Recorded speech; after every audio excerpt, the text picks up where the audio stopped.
What a picture! It took a long time to clean Thomas properly, and the twins kept teasing him until Edward told them to stop. A party of railway enthusiasts is coming soon, he said. I shan't bring them unless you behave. Bill and Ben were excited. Enthusiasts always made a fuss of them and took their photographs. When? They squeaked in unison. Edward smiled and winked at Thomas. Next week, he said, but not if you don't behave. Bill and Ben promised that they would. Is it next week?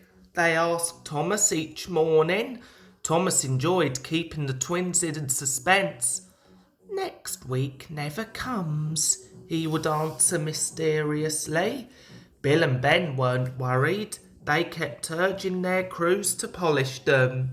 What's the hurry? They laughed. The enthusiasts aren't going to eat their breakfasts off you, you know. No, Bill whispered, but they might if we were Thomas. The twins thought this a huge joke. It was lucky that Edward and Thomas weren't there to hear it. At last the day came, and the drivers and firemen agreed to give the engines an extra polish. They were sparkling when Thomas arrived with the special train. Many of the enthusiasts had notebooks, and almost all had cameras. Bill and Ben didn't know which way to look, but they loved it. Then the visitors queued up for a ride in either Bill or Ben's cab. Their cabs were low, and several visitors forgot to duck, but they didn't seem to mind.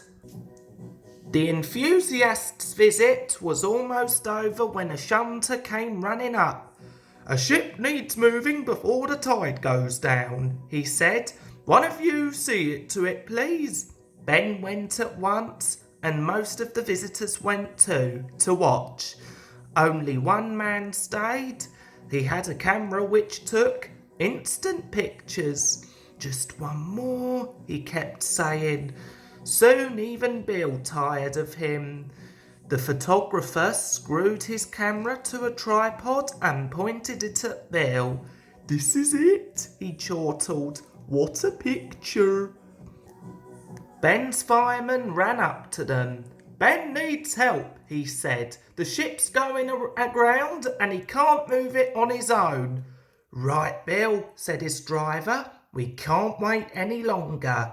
He turned a tap, and with a hiss and a roar, Bill vanished in a cloud of steam. At that moment, the photographer pressed the button. When the steam cleared, Bill was hurrying off to help his twin. The photographer peeled the cover from his instant picture, looked at it, and threw it down in disgust. Quickly, the engines were coupled together.